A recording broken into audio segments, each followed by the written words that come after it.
Detak jantung Ye Qingcheng bertambah cepat karena gugup. Detak jantung Lu Yun bertambah cepat, juga karena gugup. Namun, ketegangan antara kedua orang tersebut tidaklah sama. Ye Qingcheng berbaring miring, tidak berani bergerak. Wajah cantiknya sudah merah dan panas, matanya tertutup rapat, dan dia tampak siap mengambil apapun yang kamu mau. Tapi bulu matanya yang panjang dan rapi sedikit bergetar. Tampaknya hal itu terjadi secara alami. Namun, tepat ketika Lu Yun hendak mengambil langkah kunci, Ye Qingcheng tiba-tiba membuka matanya, ekspresinya berubah total. Wajah cantiknya dingin, sama seperti terakhir kali. Bas, hampir seketika, Lu Yun meninggalkan tempat tidur. Saya sudah menduga hal ini akan terjadi. Jadi dia sangat pintar kali ini dan tidak terburu-buru melepas pakaiannya, kalau tidak dia harus berubah menjadi patung manusia seperti terakhir kali. Itu kamu, semut berikutnya lagi. Apakah peringatan yang kuberikan padamu terakhir kali tidak didengarkan? Ye Qingcheng benar-benar berubah. Sosok cantiknya melayang ke udara, rambut hitamnya berkibar. Karena dia mengenakan gaun tidur, kakinya yang panjang, putih, dan bulat terlihat sempurna di udara. Jari-jari kakinya yang indah dengan lembut menyentuh tepi tempat tidur, seolah tubuhnya tidak berbobot. Mengatakan dia adalah peri bukanlah hal yang berlebihan. Hanya, Lu Yun tidak berniat mengaguminya, karena dia sudah bisa merasakan niat membunuh yang kuat dari mata Ye Qingcheng yang tertutup es. Peri, mohon tunggu sebentar, ayo bicara. Lu Yun berbicara dengan tergesa-gesa. Apa yang perlu dibicarakan? Dasar semut sialan, kamu telah berulang kali meremehkan reinkarnasiku. Aku akan mengampunimu sekali saja. Apa kamu benar-benar mengira aku bercanda denganmu? Ye Qingcheng menunjukkan jari gioknya, dan hawa dingin yang mengerikan mulai berkumpul dengan gila-gilaan. Mendengar dia berbicara seperti semut, Lu Yun juga kehilangan kesabaran dan tidak bisa menahan untuk tidak mengutuk. Kamu berkualitas rendah dan tidak masuk akal, kamu tidak lebih dari peri. Apa katamu? Ye Qingcheng mengangkat alisnya dan berteriak dengan dingin, kalian semut sembrono dan sembrono di hadapanku. Mengapa kamu menyalahkanku karena bersikap tidak masuk akal? Apa aku sedang mencemoohmu? Haha, bukan hal yang aneh jika kamu mendukungku. Saudari Qingcheng dan aku jelas-jelas saling mencintai. Apa yang akan menghalangimu, pihak ketiga? Lu Yun tampak tidak puas. Ye Qingcheng mengerutkan kening dan berkata, saya Ye Qingcheng, dan dia dan saya adalah satu dan sama. Menurutku tidak. Kamu paling banyak adalah kepribadian kedua Sister Qingcheng. Kamu sebenarnya ingin melawan tamu itu. Bukankah itu tidak masuk akal? Jika saatnya tiba, secara alami aku akan menyatu dengan kesadarannya. Ye Qingcheng berkata dengan tidak senang. Kemudian, ekspresinya menjadi dingin. Jiwa es di ujung jarinya telah memadat ke tingkat yang menakutkan saat dia hendak mengambil tindakan. Lu Yun tiba-tiba berjalan maju atas inisiatifnya sendiri. Karena kamu mengatakan bahwa kamu akan bergabung dengan kesadaran Sister Qingcheng di masa depan, apakah kamu yakin bahwa Sister Qingcheng tidak akan menyalahkanmu setelah membunuhku? Apakah kamu yakin bahwa kesadaranmu tidak akan saling eksklusif di masa depan? Lu Yun berjalan menuju Ye Qingcheng, selangkah demi selangkah tanpa melakukan gerakan defensif apapun. Dia sedang uji apakah kesadaran reinkarnasi ini akan membahayakan Ye Qingcheng. Jika dia hanya ingin mendapatkan tubuh Ye Qingcheng, sama seperti suku hantu itu, maka dia tidak perlu peduli dengan pikiran Ye Qingcheng sama sekali. Pada saat itu, dia hanya perlu melenyapkan kesadaran Ye Qingcheng sendiri dan menempati sarang burung murai. Tetapi jika kedua kesadaran itu bergabung, maka dia menganggap kesadaran Ye Qingcheng sendiri sebagai bagian dari dirinya. Dengan kata lain, suasana hati Ye Qingcheng sebenarnya akan mempengaruhinya. Kunci dari ujian ini adalah apakah dia akan membunuh Lu Yun tanpa ragu-ragu. Untungnya bagi Lu Yun, Ye Qingcheng ragu-ragu. Jika aku tidak salah, kesadaran Sister Qingcheng sendiri telah hilang, dan kesadaranmu juga akan hilang, kan? Melihat keraguannya, Lu Yun menghela nafas lega dan berkata sambil tersenyum. Wajah Ye Qingcheng sedikit berubah, tetapi segera kembali menjadi dingin, dan dengan dingin mendengus, jangan terlalu pintar. Bukannya aku pintar, tapi kamu sendiri yang mengatakannya. Kalian berdua adalah satu. Ye Qingcheng terdiam. Begitulah adanya. Keduanya adalah satu tubuh, yang setara dengan satu makhluk dari kehidupan lampau dan satu lagi dari kehidupan ini. Jika kesadaran akan kehidupan ini lenyap, maka kehidupan lampau tidak akan ada sama sekali. Setelah kesadaran kehidupan masa lalu dan kehidupan sekarang terintegrasi, kenangan yang dibawa oleh Ye Qingcheng dalam kehidupan ini secara alami akan terintegrasi. Termasuk perasaan terhadap Lu Yun. Jadi, tidak mungkin dia membunuh Lu Yun. Setelah terbunuh, kesadaran dalam kehidupan ini akan ditolak dengan kuat. Di masa depan, kedua kesadaran tersebut tidak akan dapat menyatu, dan konsekuensi yang sangat serius akan terjadi. Sejak lahir, tubuh roh yang bereinkarnasi memiliki kekuatan yang sangat kuat yang tersegel di dalam tubuhnya. Hanya setelah membangkitkan ingatan akan kehidupan sebelumnya seseorang dapat mengetahui cara menggunakan kekuatan ini. Ye Qingcheng adalah reinkarnasi dari roh peri. Ingatan akan kehidupan masa lalunya bisa disebut sebagai roh peri, yang biasanya dalam kondisi tidur nyenyak. Saat peri terbangun, kesadaran dalam kehidupan ini akan tertidur lelap. Mereka sepertinya tidak memiliki pengaruh satu sama lain. Bahkan jika peri itu membunuh Lu Yun, Ye Qingcheng yang sedang tidur tidak akan mengetahuinya. Namun, Ketika Peri dan Ye Qingcheng bergabung di masa depan, ingatan membunuh Lu Yun pasti akan diketahui oleh Ye Qingcheng. Saat itu pasti akan ada perasaan penolakan. Keduanya tidak bisa menyatu, sehingga roh peri hanya bisa terbangun sebentar-sebentar, dan setiap kebangkitan tidak berlangsung lama. Namun, segel di tubuh Ye Qingcheng secara bertahap akan melemah seiring waktu, dan cepat atau lambat kekuatannya akan meledak. Tanpa mengandalkan roh peri, Ye Qingcheng tidak akan mampu menahan kekuatan itu. Inilah sebabnya mengapa makhluk abadi tidak berani membunuh Lu Yun. Melihat peri itu terdiam begitu lama, Lu Yun menjadi semakin yakin bahwa tebakannya benar. Dalam hal ini, tidak perlu khawatir tentang apa yang peri ini akan lakukan untuk menyakiti Ye Qingcheng di masa depan. Sebenarnya aku tidak bermaksud sembrono kali ini, tapi aku sengaja menggunakan cara ini untuk merangsangmu. Bisakah kita bicara baik-baik sekarang? Lu Yun berkata sambil tersenyum ramah. Meskipun Ye Qingcheng tidak berbicara, rasa dingin di sekelilingnya menghilang, menunjukkan bahwa dia telah melepaskan gagasan untuk membunuh Lu Yun. Melihat harapan, Lu Yun terus tersenyum dan berkata, saya dapat merasakan bahwa Anda bukanlah orang yang suka membunuh. Berhentilah menyanjung dan katakan yang sebenarnya ketika kamu ingin mengatakan sesuatu. Meskipun, Ye Qingcheng, memiliki sikap yang buruk, dia bersedia berkomunikasi, yang merupakan awal yang baik. Aku tidak tahu aku harus memanggilmu apa. Lu Yun bertanya. Ye Qingcheng, tidak menjawab, tapi memandang Lu Yun dengan tatapan menghina, seolah berkata, kamu adalah seekor semut, apakah kamu pantas mengetahui namaku? Lu Yun tersenyum tak berdaya, aku tahu kamu sangat bangga, tetapi kamu bahkan tidak mau menyebutkan namamu. Apakah kamu ingin aku memanggilmu Sister Qingcheng? Meskipun mereka semua adalah orang yang sama, Lu Yun selalu merasa gelar ini agak aneh. Ye Qingcheng, juga tampak sangat malu, alisnya berkerut jelas, dan setelah hening beberapa saat dia berkata, kamu bisa memanggilku Peri Qingling. Petik 2, petik 2. Benar saja, dia sangat bangga sehingga dia menambahkan kata, Peri, di belakang namanya. Lu Yun tersenyum dan berkata, Peri Qingling, namamu cukup bagus. Peri Qingling tidak berkata apa-apa. Dia menatap Lu Yun dengan tatapan menghina lagi, dan bahkan ada sedikit ketidaksabaran di wajahnya. Lu Yun kecewa dan harus membicarakan urusannya, Peri Qingling, karena kamu dan saudari Qingcheng adalah satu dan sama, tidakkah kamu merasa suasana hatinya sedikit salah akhir-akhir ini? Jadi bagaimana jika kamu merasakannya? Tidak masalah sama sekali, Peri Qingling berkata dengan dingin. Meskipun dia biasanya dalam kondisi tidur nyenyak, setelah bangun, dia bisa merasakan sedikit emosi Ye Qingcheng. Termasuk saat dia menyerang Lu Yun, tubuhnya justru melawan. Ini menunjukkan bahwa Ye Qingcheng sangat menganggap serius Lu Yun. Ini juga alasan mengapa Peri Qingling tidak berani membunuh Lu Yun. Tapi seperti yang dia katakan. Jadi bagaimana jika dia merasakan suasana hati Ye Qingcheng yang buruk? Ini hanya sementara. Jadi tidak masalah sama sekali. Namun, Lu Yun menggelengkan kepalanya dan berkata, meskipun saya tidak tahu betul apa yang terjadi dengan reinkarnasi Anda, tetapi jika suasana hati Sister Qingcheng terus menurun, itu pasti akan mempengaruhi efisiensi kultivasi. Peri Qingling mengerutkan kening. Rupanya kata-kata itu menyentuh hatinya. Tubuh Ye Qingcheng mengandung kekuatan jiwa es yang kuat, dan Peri Qingling mampu melepaskan kekuatan mengerikan itu hanya dengan mengekstraksi jejaknya. Jika Anda ingin mengerahkan lebih banyak kekuatan, Anda pasti ingin budidaya Ye Qingcheng setinggi mungkin. Apa yang ingin kamu lakukan? Peri Qingling bertanya dengan cemberut. Lu Yun tersenyum, tiba-tiba berbalik dan berjalan ke meja, mengambil ponsel yang berdiri di atasnya, mengoperasikannya beberapa kali dan melemparkannya ke Peri Qingling. Alasan mengapa Sister Qingcheng memiliki harga diri yang rendah adalah karena dia merasa petualangannya tidak sebaik yang lain, dan dia khawatir dia akan terhambat. Yang perlu dia lakukan hanyalah mengubah konsep ini. Jadi ketika saya pertama kali masuk, saya diam-diam menyalakan fungsi perekaman video di ponsel saya. Ketika dia bangun, dia akan tahu bahwa petualangannya jauh melampaui perbandingan orang lain. Petik 2. Peri Qingling diam-diam menonton video di ponselnya dan memandang Lu Yun dengan ekspresi aneh, apakah kamu tidak takut aku akan menjatuhkan benda ini? Lu Yun berkata, jika kamu ingin menjatuhkannya, aku tidak bisa berbuat apa-apa, tapi aku yakin meskipun kamu menjatuhkan ponselmu, itu tidak berbahaya. Oh, kenapa kamu berkata begitu? Peri Qingling bertanya. Karena semua yang kamu lakukan adalah demi kebaikan saudari Qingcheng. Tentu saja, bisa juga dikatakan bahwa itu demi kebaikanmu sendiri. Jika Anda merasa bahwa saudari Qingcheng seharusnya tidak mengetahui hal ini sekarang, itu berarti mengetahui masalah ini terlalu dini bukanlah hal yang baik bagi saudari Qingcheng. Jadi meskipun ponsel Anda terjatuh, Anda dimaafkan. Petik 2. Setelah mendengar apa yang dikatakan Lu Yun, Peri Qingling menunjukkan ekspresi terkejut yang jarang terjadi di wajahnya. Dia menatap Lu Yun dengan mata aneh dan berkata, meskipun kamu mencoba menjadi pintar, itu masuk akal. Setelah berbicara, dia melemparkan teleponnya kembali ke Lu Yun. Lu Yun terdiam. Apakah begitu sulit untuk mengakui bahwa saya hebat? Kamu bertingkah sombong sekarang, tapi cepat atau lambat, aku akan menjatuhkan kepala sombongmu. Lagi pula, cepat atau lambat kamu akan mengetahuinya, kamu bisa mengetahuinya sendiri.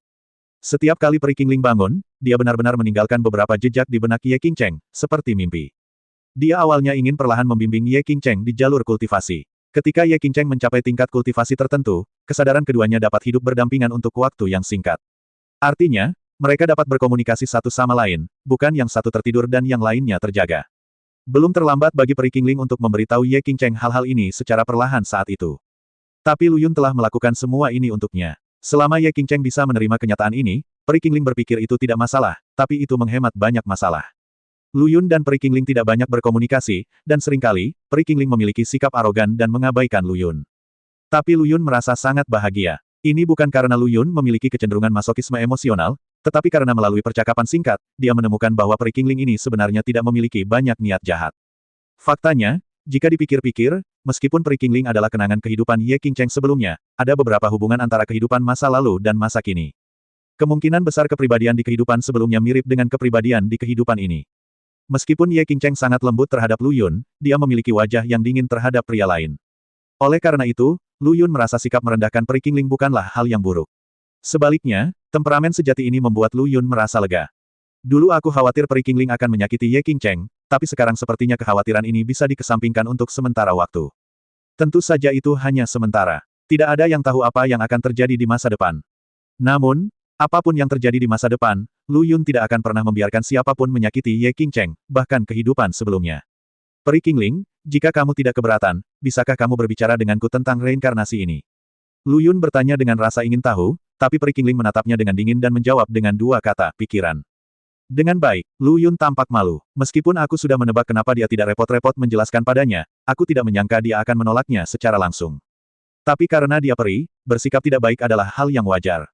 Lu Yun segera merasa lega. Semut, waktuku sudah habis dan aku akan segera tertidur lelap lagi. Izinkan aku memperingatkanmu untuk yang terakhir kalinya. Jika kamu berani bertindak sembrono lagi, aku tidak akan pernah memaafkanmu. Peri Qingling memperingatkan dengan dingin. Lu Yun berpikir dalam hati, peri itu luar biasa. Lagi pula kamu tidak berani membunuhku. Bahkan jika kamu bersikap sembrono lain kali, apa yang dapat kamu lakukan padaku? Tentu saja dia tidak mengatakan ini. Sebaliknya, dia mendapat kilasan inspirasi dan bertanya dengan menarik, setiap kali kamu tertidur, pasti ada masa kekosongan, bukan? Karena waktu kebangkitan Peri Qingling terbatas, itu berarti setelah dia tertidur, dia pasti tidak akan segera bangun, jika tidak, Ye Qingcheng tidak akan dapat mengambil posisi dominan. Mendengar kata-kata Lu Yun, ekspresi Peri Qingling tiba-tiba berubah. Kesadarannya perlahan memudar, tapi dia berhasil bertahan. Wajah cantiknya menatap Lu Yun dengan ekspresi dingin. Memang benar, seperti dugaan Lu Yun, ada jeda setelah Peri Qingling tertidur. Selama periode ini, jika Lu Yun bertindak sembrono lagi, tidak ada yang bisa dia lakukan. Jika tidak ada periode jeda ini, dia bisa saja terbangun terus-menerus, sehingga dia bisa menempati posisi dominan di tubuhnya. Daripada membiarkan Ye Qingcheng melakukan apapun yang dia inginkan. Lu Yun merasakan hawa dingin di sekelilingnya berkumpul lagi, dan buru-buru terbatuk dan berkata, anggap saja aku pintar. Peri Qingling masih menatapnya dengan dingin. Anda sudah mengucapkan kata-katanya, tetapi Anda tidak bisa membiarkannya berlalu begitu saja karena Anda pintar. Aku sedang memikirkan apakah akan mengebirimu, kata Peri Qingling dengan serius. Lu Yun terkejut dan berjanji, jangan khawatir, saya tidak akan memanfaatkan orang lain, saya akan membuat Anda bersedia. Lu Yun berhenti dengan cepat. Saya hampir mengungkapkan apa yang ada di pikiran saya. Tapi apa yang dia katakan aneh. Itu jelas masalah antara dirinya dan Sister Qingcheng, jadi mengapa dia memanfaatkan orang lain? Pihak ketiga ini agak tidak masuk akal. Melihat Peri Qingling masih menolak untuk menyerah, Lu Yun tidak punya pilihan selain melanjutkan, saudari Qingcheng sedang dalam mood yang buruk, dan sebenarnya ada alasan lain yang sangat penting. Dia merasa aku tidak akan menerimanya. Jika saya benar-benar ingin main-main, saya tidak akan berpikir untuk menggunakan ponsel untuk merekam video. Selama Anda berada di jeda antara tidur dan menyelesaikan langkah-langkah yang perlu diselesaikan dengan Sister Qingcheng, Anda masih bisa bantu dia membuka hatinya. Namun saya tidak berencana melakukan ini. Sebaliknya, saya memilih untuk memberitahu Sister Qingcheng tentang kekuatan yang tersembunyi di dalam tubuhnya terlebih dahulu, dan menggunakan metode ini untuk membantunya menjernihkan suasana hatinya yang buruk. Petik 2. Lu Yun menjelaskan dengan sabar, dan akhirnya merasakan hawa dingin di sekitarnya mereda, dan merasa lega di hatinya. Jika menjelaskannya sedetail itu masih belum membuahkan hasil, maka dia tidak tahu harus berbuat apa. Aku hanya bisa menyalahkan diriku sendiri karena menjadi menyebalkan. Ingat apa yang kamu katakan. Peri Qingling berkata dengan dingin. Pada saat ini, Lu Yun tiba-tiba berkata dengan ekspresi serius, serius, kamu juga seharusnya bisa merasakan perasaan Sister Qingcheng terhadapku. Apakah kamu berencana untuk terus melakukan ini? Mengapa tidak? Peri Qingling terlihat tidak sabar, tapi dia tetap menambahkan, saya tidak mengerti perasaan. Kamu tidak mengerti perasaan. Lu Yun tertegun sejenak, lalu berkata dengan ekspresi aneh, apakah kamu tidak menyukai pria di kehidupan terakhirmu? Ada banyak pria yang mengejarku, tapi aku mengabdi pada kultivasi dan tidak punya perasaan terhadap mereka. Dasar semut tercela, kenapa aku memberitahumu ini? Saat Peri Kingling sedang berbicara, dia tiba-tiba menyadari ada sesuatu yang salah dan mengubah wajahnya dengan sangat cepat. Perasaan aneh di hati Lu Yun menjadi semakin kuat. Pantas saja pihak ketiga ini ingin keluar dan ikut campur. Ternyata dia bahkan tidak mengerti apa itu perasaan. Dia telah menjadi perawan tua sepanjang hidupnya. Menarik, Lu Yun tiba-tiba memikirkan sesuatu dan berkata dengan penuh arti, di masa depan, setelah kamu menggabungkan ingatan Suster King Cheng, kamu seharusnya bisa memahami apa itu perasaan. Peri Kingling terdiam beberapa saat. Meski kesadarannya sudah mengantuk, dia tetap mengucapkan kata-kata terakhir sebelum tertidur lelap. Biarpun aku mengerti, aku masih bisa menahan diri, karena kamu dan aku belum pernah berada di dunia yang sama. Kita hanya memiliki nasib jangka pendek ini karena beberapa alasan. Jika kamu tidak memukulku, apakah aku akan mati? Lu Yun mengutuk dalam hatinya. Tapi selain bercanda, dia sebenarnya tidak ingin melihat ingatan kedua orang itu menyatu. Meski keduanya pada awalnya adalah satu, kehidupan masa lalu mereka akan menjadi kehidupan lampau, dan kehidupan ini akan menjadi kehidupan ini. Dalam pandangan Lu Yun, ini adalah dua orang yang berbeda. Jika kita menemukan jalan di masa depan, kita harus menyelesaikan masalah ini. Saudari King Cheng adalah saudari King Cheng, dan tidak perlu membangkitkan kenangan apapun tentang kehidupan lampau. Saat ini, kami hanya dapat mengambil satu langkah dalam satu waktu. Tanda tanya. Setelah kesadaran Peri Kingling tertidur lelap, Ye King Cheng segera bangun dan duduk di tepi tempat tidur, menatap Lu Yun dengan ekspresi kosong. Dia masih tidak tahu apa yang baru saja terjadi. Tapi saya jelas menyadari ada sesuatu yang salah. Jelas sedetik yang lalu, dia sedang berbaring di tempat tidur, merasakan gerakan Lu Yun, tetapi ketika dia hendak mencapai langkah kritis, dia tiba-tiba seperti tertidur. Hal ini sangat tidak masuk akal. Bagaimana dia bisa tiba-tiba tertidur di saat yang menegangkan dan mengasyikkan seperti itu? Dan yang lebih aneh lagi adalah, setelah bangun, dia sebenarnya duduk di samping tempat tidur.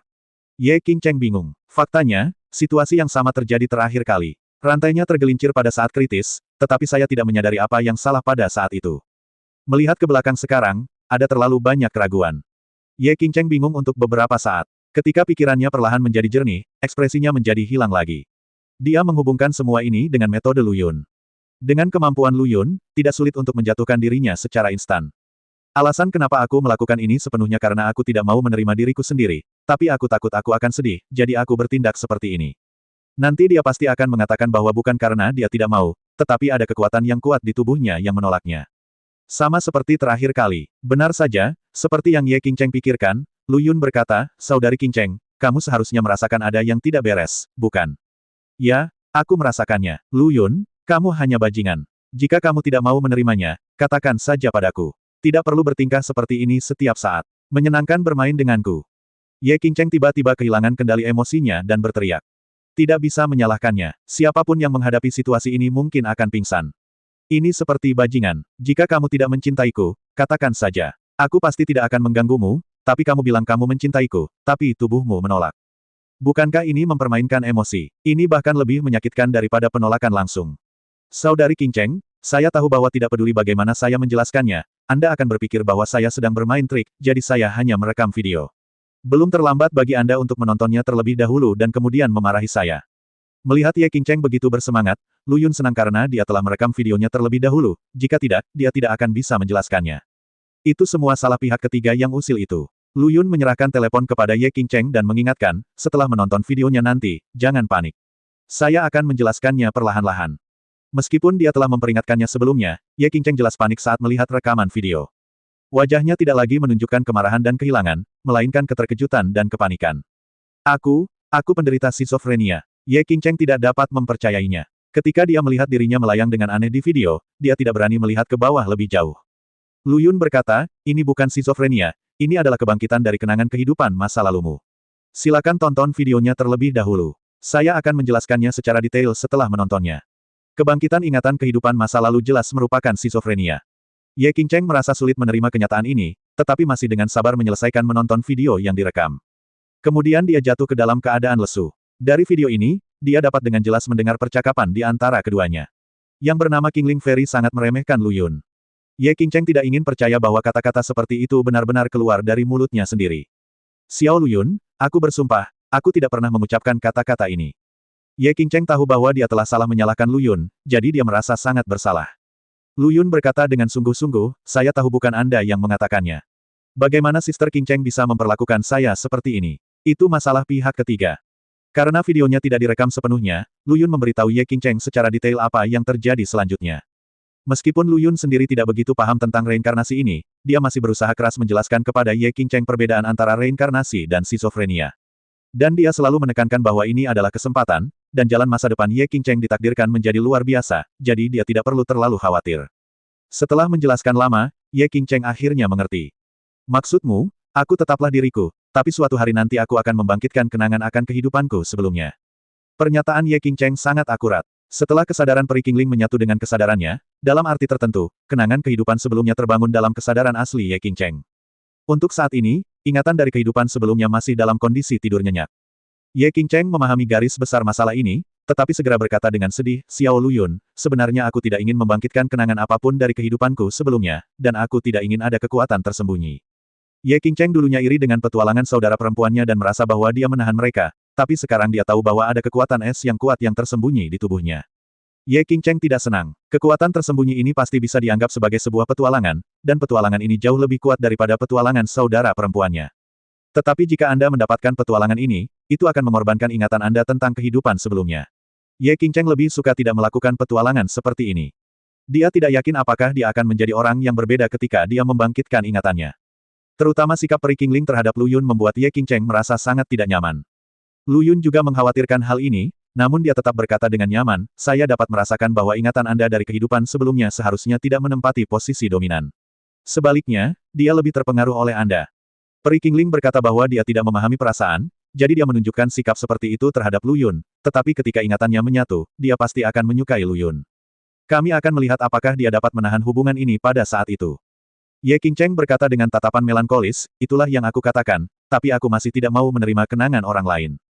Peri Qingling adalah kehidupan Ye Qingcheng sebelumnya, tetapi dalam pandangan Ye Qingcheng, dia adalah orang lain, dan ingatan ini milik orang lain. Lu Yun berjanji, Saudari Qingcheng, jangan khawatir, saya dapat meyakinkan Anda bahwa kami akan menemukan solusi, dan saya tidak akan membiarkan Anda menjadi orang lain. Tentu saja, premisnya adalah Anda harus berubah pikiran. Tidak peduli apakah ingatan Anda tentang kehidupan sebelumnya pada akhirnya akan terbangun atau tidak, Anda ditakdirkan untuk menjadi luar biasa dalam hidup ini, dan Anda pasti tidak akan lebih buruk dari saudara perempuan lainnya. Terlebih lagi, sampai sekarang, Peri Qingling tidak memiliki niat buruk terhadapmu. Petik 2. Ye Qingcheng mengangguk dalam diam. Meski ada satu kekhawatiran lagi, itu lebih baik daripada depresi. Selama dia tahu bahwa dia, kakak perempuan tertua, tidak lebih buruk dari kakak perempuan lainnya, Ye Qingcheng akan segera merasa lega. Xiao Luyun, kamu baru saja mengatakan bahwa Peri Qingling sedang istirahat dari tidur. Karena dia tidak bisa keluar dan menghalangi kita dalam waktu singkat, bukankah kita harus melakukan sesuatu? Ekspresi Ye Qingcheng tiba-tiba menjadi malu, dan dia menatap Lu Yun dengan penuh kasih. Tanda tanya, mungkin karena sikap buruk Peri Qingling terhadap Lu Yun, Ye Qingcheng mengatakan ini dengan sengaja. Dia juga tahu bahwa Peri Qingling tidak tahu apa yang dia lakukan, tapi ini adalah semacam psikologi pemberontak, dan itu adalah semacam demonstrasi melawan Peri Qingling. Saya adalah pemimpin badan ini. Semakin Anda tidak mengizinkan saya melakukan sesuatu, semakin saya akan melakukan yang sebaliknya. Kamu pikir aku tidak mau? Aku hanya takut jika aku melakukan ini, hidupku akan segera dalam bahaya. Lu Yun meratap di dalam hatinya. Dia sudah lama ingin menjatuhkan kakak perempuan penyendiri yang sering berpura-pura pendiam ini. Sekarang lebih seru, dengan sensasi yang licik. Tapi apakah dia berani? Tentu saja tidak. Kekuatan jiwa es yang tersembunyi di tubuh Ye Qingcheng sangat menakutkan. Terakhir kali, itu cukup untuk membekukan Lu Yun menjadi patung es bahkan jika dia tetap memegang tangannya. Lu Yun tidak berani menantang keuntungan Peri Qingling dengan mudah lagi. Dia tidak berani bertaruh apakah kekuatan dewa dan iblis miliknya dapat sepenuhnya melawan kekuatan jiwa es yang menakutkan itu. Inilah yang dipikirkan Lu Yun di dalam hatinya. Tapi tidak mungkin untuk mengatakannya. Betapa tidak tahu malunya mengatakannya. Jadi dia berkata dengan serius, Saudari Qingcheng, ini salahmu. Aku baru saja berjanji kepada Peri Qingling. Jika aku mengingkari janjiku, bukankah itu pelanggaran kepercayaan? Sebagai pria yang berdiri tegak dan menepati janji, di manakah martabat saya? Petik 2. Apa yang dikatakan Lu Yun sangat masuk akal. Namun, Ye Qingcheng meliriknya dengan jijik dan berkata, jika kamu takut, kamu takut. Apa yang kamu bicarakan? Bukankah kalian semua pembohong? Mampu mengucapkan kata-kata seperti itu menunjukkan bahwa simpul di hatinya memang hampir terlepas. Dia tidak lagi kehilangan kendali atas emosinya seperti sebelumnya, berpikir bahwa Lu Yun sengaja menolaknya. Ini pertanda baik. Lu Yun tampak bahagia. Segera setelah itu, dia menyipitkan matanya sedikit dan melihat sosok Ye Qingcheng yang luar biasa. Yuki mau tidak mau melirik lagi ke paha seputih salju di ujung gaun tidurnya, dan berkata sambil tersenyum, Saudari Qingcheng, kamu sangat proaktif sekarang, aku sedikit tersanjung, jika tidak. Kita foreplay saja, jangan ke langkah terakhir, masih bisa seru banget. Petik 2. Keluar, Ye Qingcheng menendang wajah Lu Yun. Semua ejekan yang sia-sia hanyalah huliganisme. Ye Qingcheng tidak senang. Baiklah kakak, ayolah, aku akan pergi dari sini. Akhirnya, masalah Sister Qingcheng terselesaikan untuk sementara, dan Lu Yun meninggalkan ruangan dengan gembira. Bersiaplah untuk memberitahu Vixen berita tersebut. Tetapi ketika dia membuka pintu dan melihat, dia melihat ada yang tidak beres lagi pada Liu Yaner. Dia menggigil di bawah selimut dan wajahnya pucat.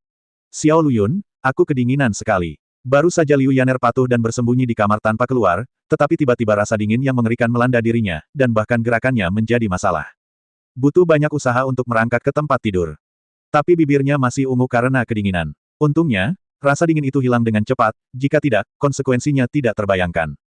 Ketika Lu Yun melihat adegan ini, dia langsung menyalahkan dirinya sendiri dan mengutuk secara diam-diam. Dia lalai dan seharusnya membiarkan Liu Yaner meninggalkan apartemen lebih awal. Kekuatan jiwa es itu terlalu kuat, dan itu pasti akan mempengaruhi Liu Yaner. Bagaimanapun, kultivasi Liu Yan masih dangkal dan dia tidak sebaik dirinya. Bahkan jika itu hanya sedikit kerusakan akibat jiwa es, akan sulit baginya untuk menahannya.